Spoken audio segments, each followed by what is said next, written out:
name is Jerry Waddell. I'm a retired Navy chaplain.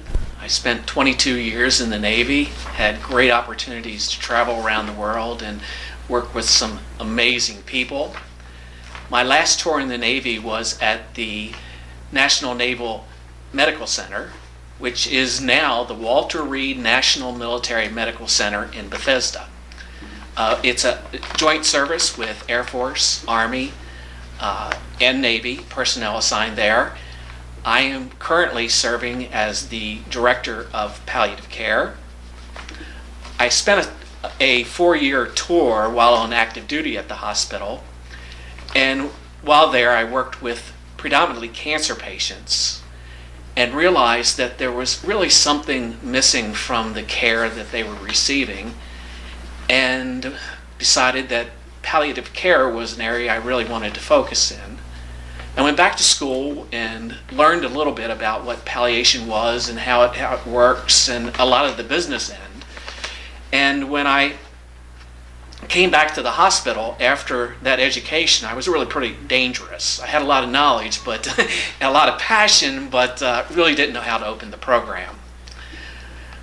At the end of my 4 years there, as in the Navy, it's time to go to your next command, and I just wasn't ready to go to my next command at that time, and it probably meant going back to Afghanistan or Iraq.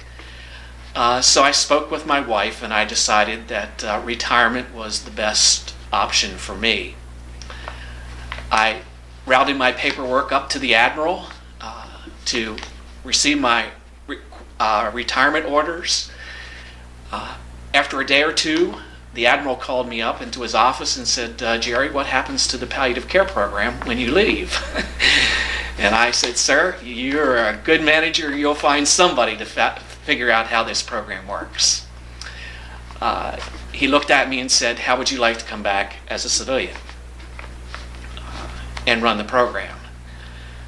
And it really pretty much shocked me. I hadn't anticipated this. So I went home and talked with my wife, and we decided it was a good job and we could stay in the area. Our kids were still in school. So I went back as the palliative care director. It was an interesting transition. The Walter Reed National Military Medical Center will be the first medical treatment facility in the world to have a palliative care program. So the obstacles of getting bureaucracy to work according to how we need it to work have been a real struggle. But we're getting there.